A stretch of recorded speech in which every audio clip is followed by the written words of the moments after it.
This episode is sponsored by Smart Travel, a new podcast from NerdWallet. You know that one friend who always finds the best travel deals, picks the right cards, and somehow ends up in first class for the price of coach? How do they do that? Well, Smart Travel is like that friend, but in podcast form. They cover all things travel finance, like which travel cards earn their keep and which are just heavy, shiny metal, and planning group trips that won't ruin your budget or your friendships. So travel smarter and spend less. That's the key with help from NerdWallet. Follow Smart Travel wherever you get your podcasts. Armchair Explorer is a part of the Voyescape podcast network. Check out all of their shows from around the world at voyescape.com.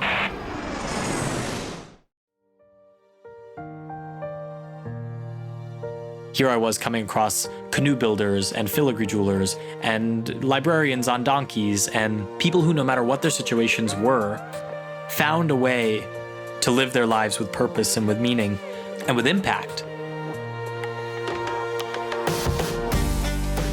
Hi guys, welcome to the Armchair Explorer, where the world's greatest adventurers tell their best story from the road. My name's Aaron Miller, I'm a travel writer.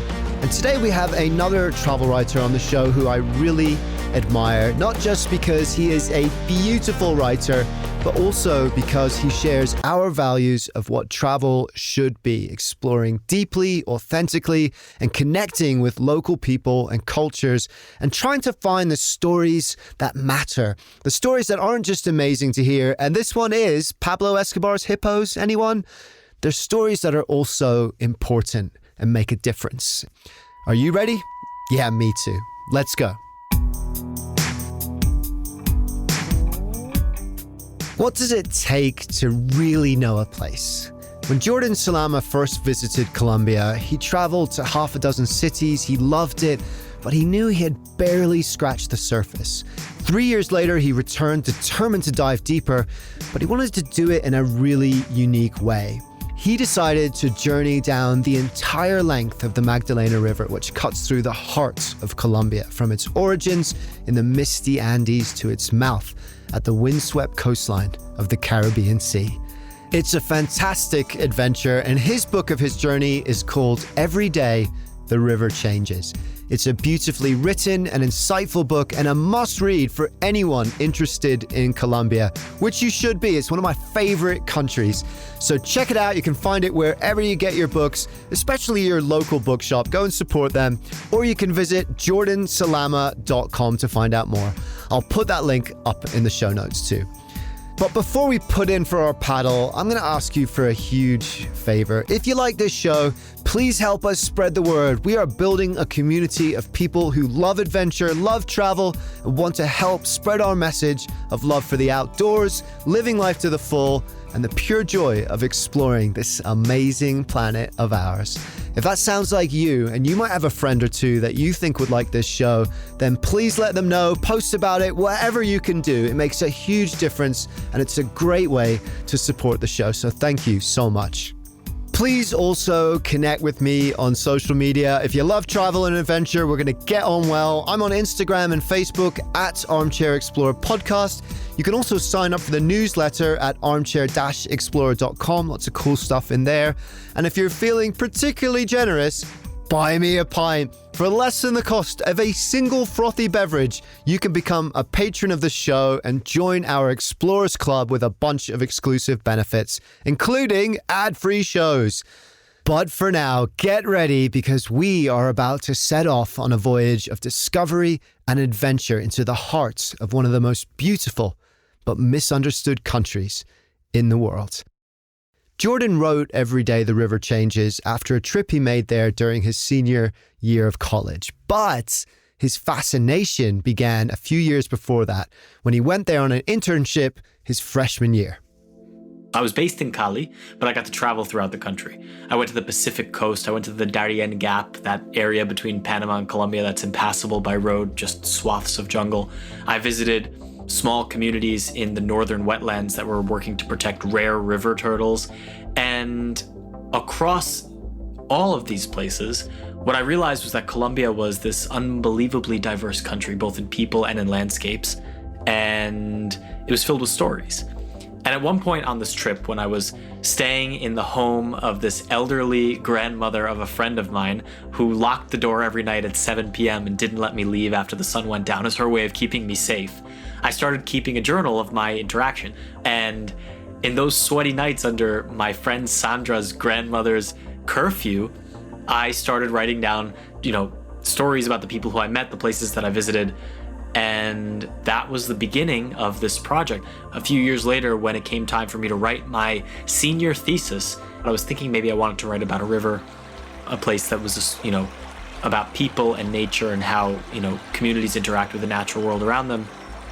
And I looked back at those journals and I remembered that a lot of people told me about this place, the Magdalena, that if I wanted to understand Colombia, I had to travel the length of this river, something that a lot of Colombian people wanted to do, but not many have. And I decided, okay, you know what? Why not?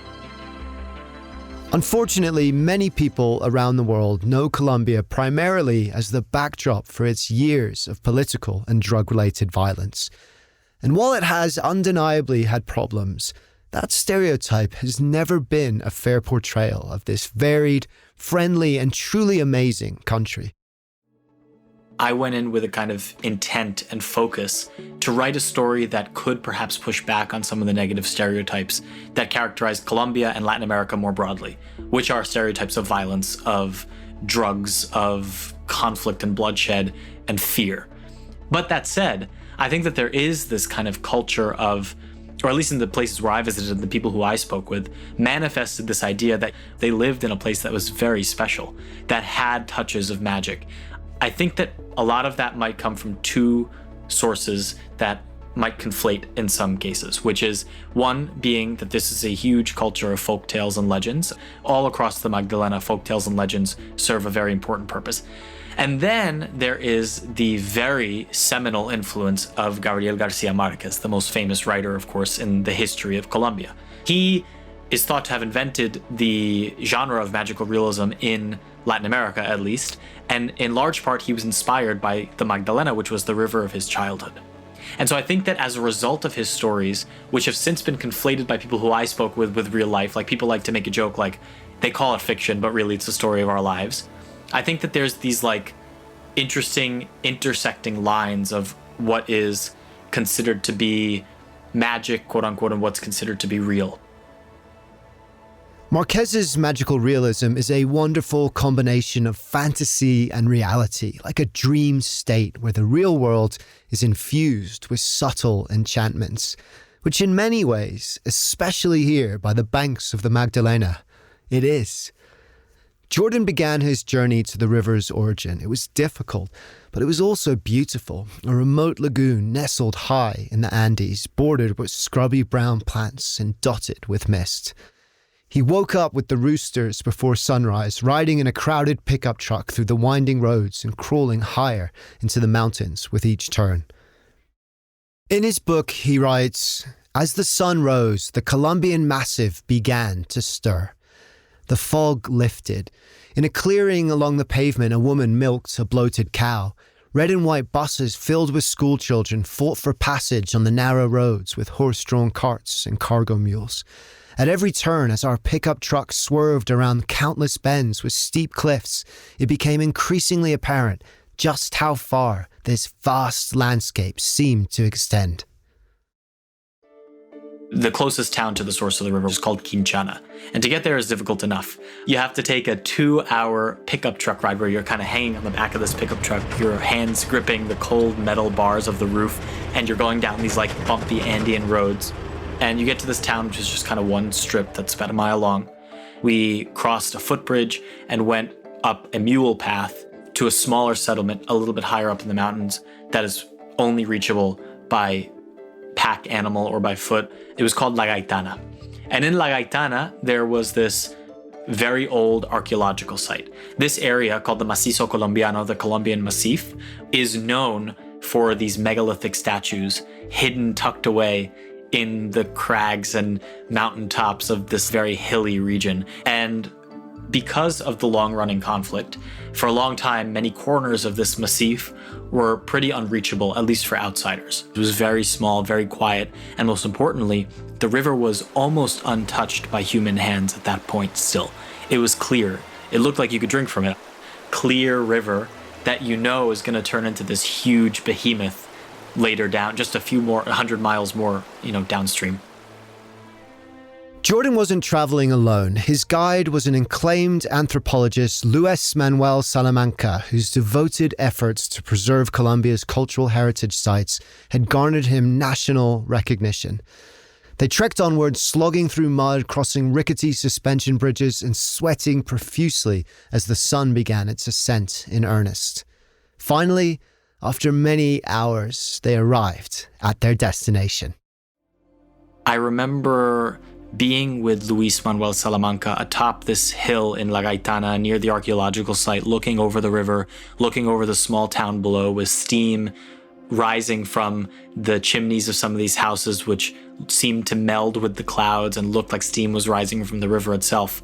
And Luis Manuel Salamanca said something that I'm never going to forget, which is the peace process in Colombia is like buying an abandoned farm. He said, you have to put the seeds down, put a lot of effort into it, and then wait for the results to show, and that it could take a long time. And that was a very important observation for him to make to me at the very beginning of this journey, because it ended up informing a lot of the conversations that I would have about conflict and peacemaking and the environment even further down. Tragically, while Luis Manuel Salamanca was waiting for his seeds of peace to flourish, he was murdered, just a year after he guided Jordan up to the Laguna Magdalena. And while his assailant was never found, it's strongly suspected that Salamanca's outspoken efforts to preserve natural resources and cultural heritage were the reason for his assassination. Salamanca's family, friends, and community continue to remember and honor him as a man of unmatched passion, dedication, and kindness. Jordan had seen the origin of the Magdalena, and in the weeks that followed, he continued north, down currents that quickly grew into roaring eddies, and through thick clouds of buzzing mosquitoes. He visited the small town of Girardot, known as Colombia's hottest city, a cursed honor, he writes. He explored pungent fish markets, wandered through eerie, abandoned wharfs, and paddled in a wooden canoe under the beating sun. Several days later, he departed for the second leg of his trip, the Magdalena Medio, or Middle Magdalena.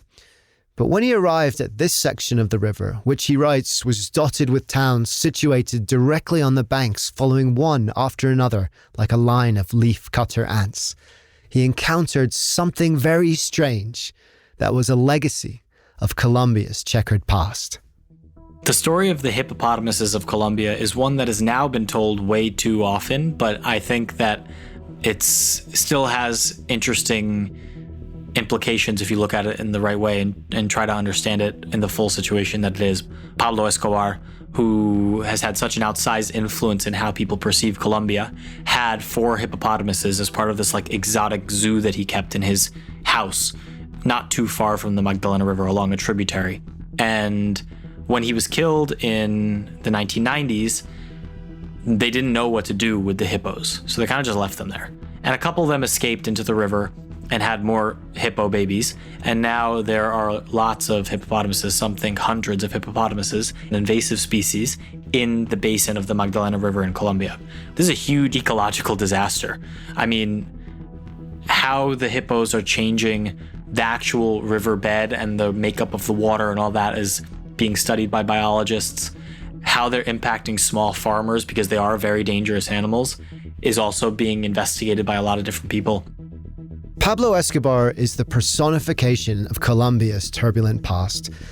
Head of the ruthless Medellin drug cartel, he quickly earned the nickname King of Cocaine and became the wealthiest criminal in history, terrorizing Medellin's residents and putting Colombia on the map as the murder capital of the world. Escobar's estate along the Magdalena, Hacienda Nápoles, stretched over 7 square miles and included a bullfighting arena, a brothel, a Formula One racetrack, and of course, because why wouldn't you if you were a billionaire drug lord, an exotic zoo. And even after 30 years, catching sight of a hippo wandering around a small rural hamlet in the middle of Colombia is bizarre. But it's also a problem. I definitely wanted to see them for myself, because I think a lot is written about these hippos as a kind of cartoonish statement to be made about Colombia as a violent, crazy place, which is, again, is exactly the kind of story that I was trying to push back against.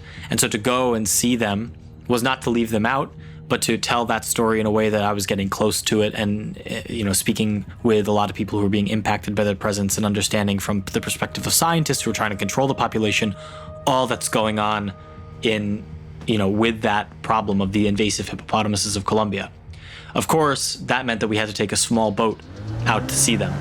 And because the river has this big problem, which because of deforestation and ranching and grazing, a lot of sediment has poured into the river over the years, and it's gotten to be very shallow in some places.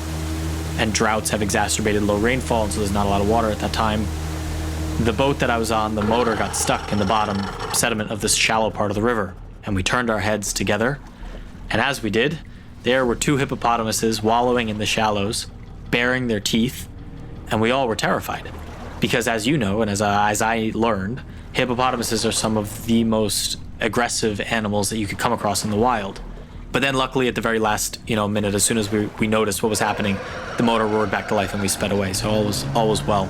But though we were able to speed away, that doesn't mean that certain people are able to escape this. I mean, people who live on small patches of land and farm to subsist on what they grow or what they ranch. I talked with some fishermen whose boats got bumped by hippos, who've been chased off their land by hippos. It's a big problem, and they still don't really know what the best solution is to fix it.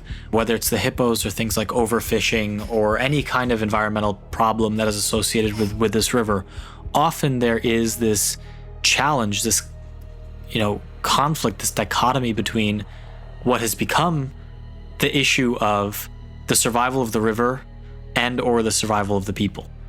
And I think that where I was most impacted and most taken by the people who I met were when I met people who were trying to work towards a goal of making those two things not mutually exclusive. That the survival of humans and the survival of the river could exist, hand in hand. His next stop was Estación Corcona, a village nestled in the sprawling countryside surrounding the Middle Magdalena. As he travelled, he writes, only by the light of the moon were we able to make out the silhouettes of the long verdant plains, strewn with small grassy mounds and slumbering cows on either side of our route. His destination was a mere speck in the rolling hills, barely registering on most maps, and to get there he'd have to leave the Magdalena's waters. But for the final leg of this trip, he wouldn't be taking a car, a train, or even a pickup truck. He was doing something a lot more fun than that. And the way that's most popular with the people who live there is this contraption called a moto balinera. It's actually way more popular than anybody would expect for something as strange as this. It's this wooden platform with railroad wheels affixed to the bottom of the platform on a railroad track, powered by a motorcycle, the back wheel of which is also on the railroad track and propelling this thing forward, kind of like a mini train. And supposedly the railroad track is quote unquote abandoned, or the train doesn't pass by too often. But somebody was whispering about if you saw the headlights of the train coming towards you, you had to be ready to jump. And you don't love to hear that, but luckily, here I am, the train didn't come. It was 9 p.m. when I took it, and the sun had already set, and we were whizzing through the darkness, and only by the light of the moon and the stars could you see the verdant hills in the distance and see the flashing of white fireflies. An eagle would jut off from the bush, and a dog that was sleeping along the tracks would wake up as we were coming close, even though we were pretty small, right, as a group of travelers. It was me and maybe 6 other people sitting on plastic lawn chairs on this wooden platform powered by a motorcycle down an abandoned railroad track. And in the distance, there were these bolts of silent lightning, and you could tell that a rainstorm was going to come, but only a few hours later, once I was tucked into bed, did the rain come and lift that horrible heat from the land. So that was the moto balinera, which is a really interesting way to get anywhere. And so if you're told that that is the way to get somewhere, I think that should be the first indication that you should definitely go. Because that place is going to be very interesting. And sure enough, Estación Corcona was very interesting. After riding on the moto balinera, racing through the night accompanied by blinking fireflies and distant silent lightning, Jordan finally arrived at Estación Corcona. I had been there for a few days at that point, and I was feeling the effects of the very, very oppressive heat.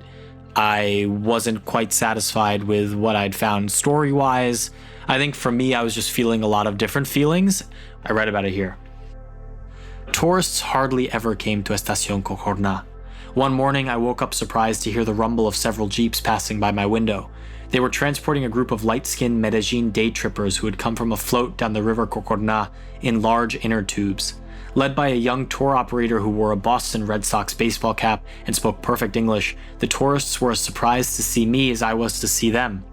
After several sleepless nights in the insufferable heat, I hated myself for feeling relieved that outsiders had come, because they reminded me of the unspoken sense of freedom and privilege that we shared, the sense that, unlike the people who lived here, we could always leave. This made me deeply uncomfortable. But Jordan still had days to spend in Estación Cocorná. He spent an afternoon fishing using a homemade dough that smelled like chili. He played guitar for his hosts, a spontaneous concert of their favorite song ever, over and over again, Wonderwall by Oasis, because even there, in the midst of one of the wildest places on earth, everyone knows how to sing along to Wonderwall. And then he accompanied his host, Isabel, upriver to wide sandy shores where she released baby turtle hatchlings. Dozens of the tiny black reptiles, he writes, scurrying into the water, away from the outstretched arms of the people. Colombians reclaiming their nature, as Isabel saw it. But soon it was time to leave, and the next part of his journey would take him to Bajo Magdalena, or Lower Magdalena. He sailed downstream in a rickety old boat called a chalupa, painted in bright greens, reds, and yellows, bouncing on top of the river's swirling currents. He passed through plantation country, gliding by mile-long rows of oil palms, papaya, and mango. And then as the miles stretch on, he eventually switched out his seat on board for a seat in a taxi, which took him further north down narrow, dusty roads to a small town called Mompox. I always find my way back to Mompox. I don't know why. It has that attractive quality of mix of stories, of charm, of wonderful people, and it's really hard to get to, so you feel like you have the whole place to yourself from a visitor's perspective. People like to say who live there, Mompox is like the Cartagena that Colombia forgot. It is very old. A lot of the main sections of the old quarter of Mompox are cobblestone streets and huge, beautiful plazas with large churches and sweeping archways and Spanish-style homes with verdant courtyards. And at night, bolts of, again, silent lightning, just light up the sky, and bats come down onto the plaza. And somehow there's always music and dancing around, and older people sitting on rocking chairs outside the front doors of their houses, and a branch of the river flowing lazily by. It's the place that I would come close to describing as a magical place without reservation, because that's exactly the word that everybody uses to describe it who live there. In fact, Mompox is fabled to be the inspiration behind the fictional town of Macondo, the setting of Gabriel Garcia Marquez's famous novel, 100 Years of Solitude. Marquez's dreamlike style of writing, blending subtle, fantastical elements into an otherwise faithful reproduction of our world, blurred the lines between myth and reality.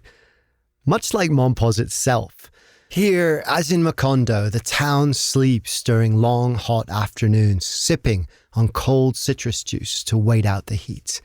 Spanish-style colonial homes painted in bright reds and canary yellows are lined with open-air hallways fringed with palm fronds. And then when the sun set, the cobblestone plazas would erupt with spontaneous music and dancing in the dim light of the warm evening. It was here that Jordan encountered somebody who would define Mompox for him, someone strikingly similar to the protagonist of Marquez's 100 Years of Solitude, Colonel Aureliano Buendia, who spends his days toiling away at his workshop, casting, melting down, and reshaping tiny golden fishes in an endless cycle. In Mompox, somebody who I will never forget is Simon Villanueva, a filigree jeweler, 89 years old when I met him, who'd spent 75 plus years sitting on his front porch crafting these beautiful jewels of silver and gold filigree. Filigree being this art form that came originally from Mesopotamia and has migrated throughout the centuries and the millennia and found its way to Latin America, but Mompox being one of the only places where it's still regularly practiced as an industry in the region. So, well, what he used to say to me was, I live in love with my work. I live in love with my work. And he just was so happy doing what he was doing, and he could not imagine doing anything else. Even though beside him, his glass cabinet filled up with, hundreds of these little jewels because there weren't that many people who were around to buy them. He just kept going. And I think that there's something to be said at great lengths about his level of passion and his dedication to spend his entire life doing the thing that makes him happiest and that brings him the most satisfaction and meaning, which, if somebody's reading this book, is one of the main messages that I will hope somebody will take away, is that almost everybody who I speak with along the Magdalena River are doing things because they think that it brings meaning to their community, to themselves, that they're living life with purpose. And I think that there's a takeaway that the rest of us who don't dedicate our lives to one particular focused craft can still apply to our own lived experiences, in the sense that we would all hope that we're doing things that we're passionate about, that bring our lives meaning, that bring meaning to the lives of the people who we care about and the people around us. And I think that's a very overarching theme throughout my travel down the Magdalena River. It was here too that he met another real-life character seemingly lifted directly from the pages of one of Marquez's books, Luis Soriano, also known as Colombia's donkey librarian. As a young teacher in the inland hills of the Bajo Magdalena, Soriano began to notice that none of his students were completing their schoolwork or making any progress with their reading. And while he initially blamed himself, he soon realized that many of them simply lived in such isolated areas that they had no access to books. And so one morning, he took a stack of books and a donkey and set off before dawn into the countryside, delivering books to the children who needed them most. I followed him into the countryside on his donkeys, bringing books to rural school children who didn't have access to reading materials to practice at home. And once again, I was completely enamored by somebody who was making real grassroots change in the place where he lived. He actually goes from house to house because his students live on these rural, areas of land. And there's a farmhouse, and it's a long walk or motorcycle ride to work, to school, to libraries. And so instead he brings the books to them, which is amazing. These people and the ways that they live and the ways that they carry themselves and the way that just even that they think about the things that they're doing is a mindset that's valuable for a lot of people. Thinking, well, man, what am I going to do with my life? Is it going to be something that I'm going to do because everybody else is doing it and I think that I should, and I think it's what's going to make me the most money? Or is there some kind of middle ground that I can find where I could still live a fruitful, comfortable life, but also a life that I feel has meaning, purpose, and impact? Jordan had come to Colombia because he wanted to push back against the stereotypes of this country and its people whom he had come to love.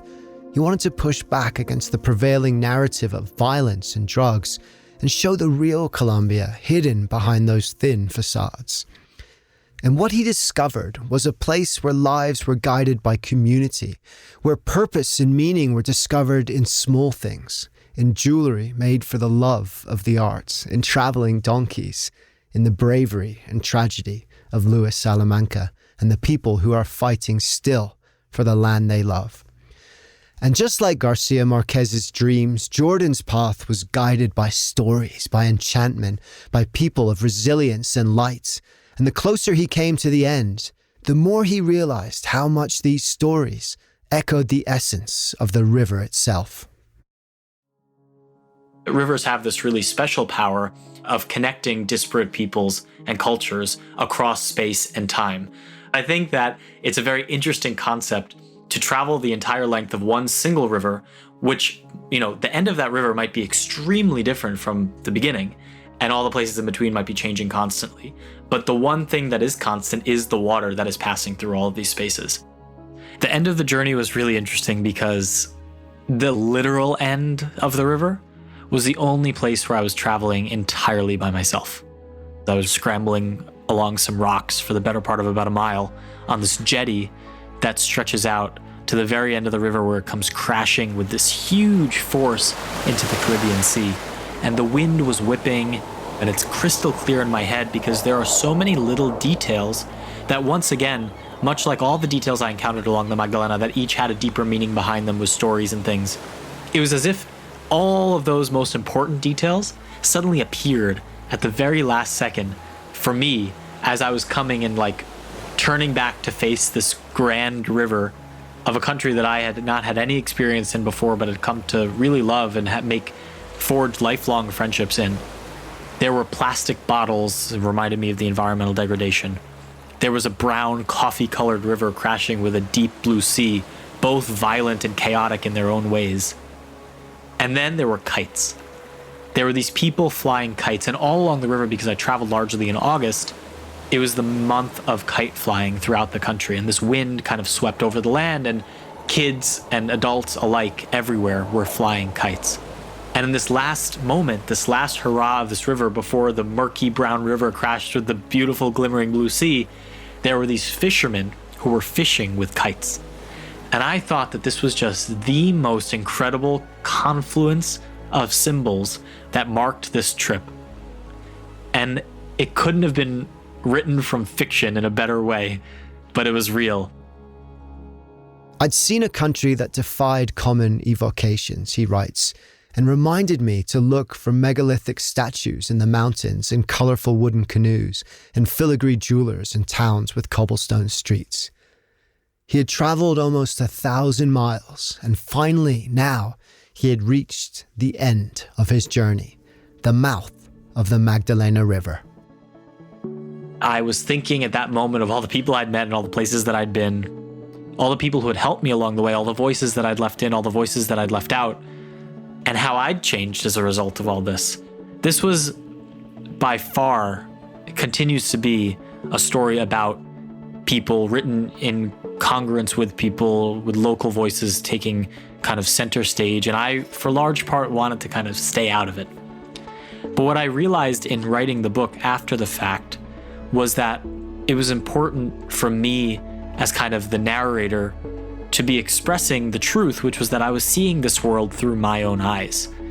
And therefore, not only was I learning about this world and these communities and these people, but they were teaching me something too, and this journey had changed me in a way too. And it took me a long time to realize what profound impact this work that I like to think about as kind of trading in stories, how that changed my view of the world, how it in large part made me sure of the fact that I wanted to be a writer, that I wanted to tell the true, amazing stories of life and of humanity for as long as I'm able. And that's what I'm doing now.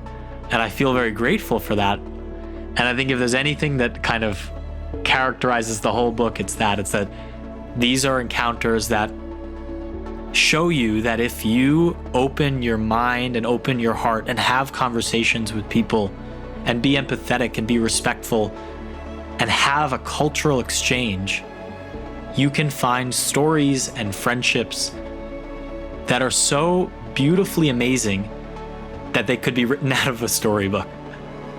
But it's truth.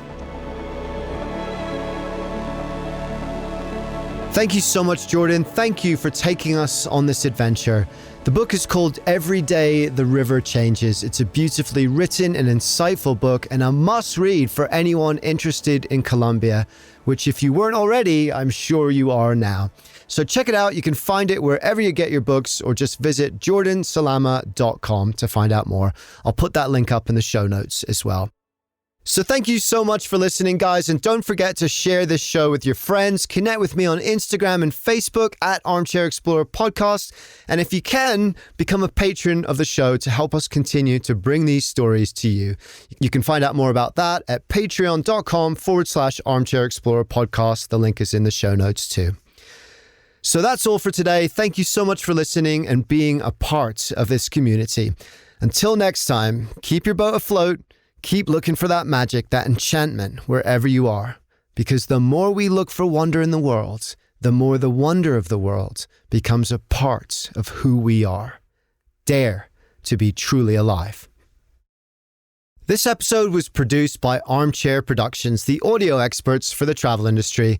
Find out about our other shows at armchair-productions.com. Jenny Allison co-produced the show with me, and Charles Tyree did the audio editing and sound design, and I think you'll agree they did an amazing job. Thanks for listening. Quick question. Do you want travel tips from people who have actually been there? Our show is co-hosted by Tim Johnson, an award-winning travel journalist who's been to more than 145 countries around the world. And I'm David Brody, the other co-host who's been travel podcasting for 20 years while traveling to 50-plus countries around the world. About 10 or 20 minutes per show, we break down a destination with the kind of insight you usually only get from long guidebooks or hours of research. So if you want expert advice, zero fluff, and travel inspiration that you can actually use, search for Travel in 10 wherever you listen to podcasts, or you can also find us at boyescape.com. Hi, I'm Pauline Fromer, host of the Fromer's Travel Podcast. We post new episodes weekly, detailing the kinds of money-saving tips and cultural insights that will make your trips richer without making you significantly poorer. We do so by interviewing real travel experts like TV host Samantha Brown, Fromer's authors from around the globe, and such public figures as Free Solo's Alex Honnold. It's a fun travel party. I hope you can join us.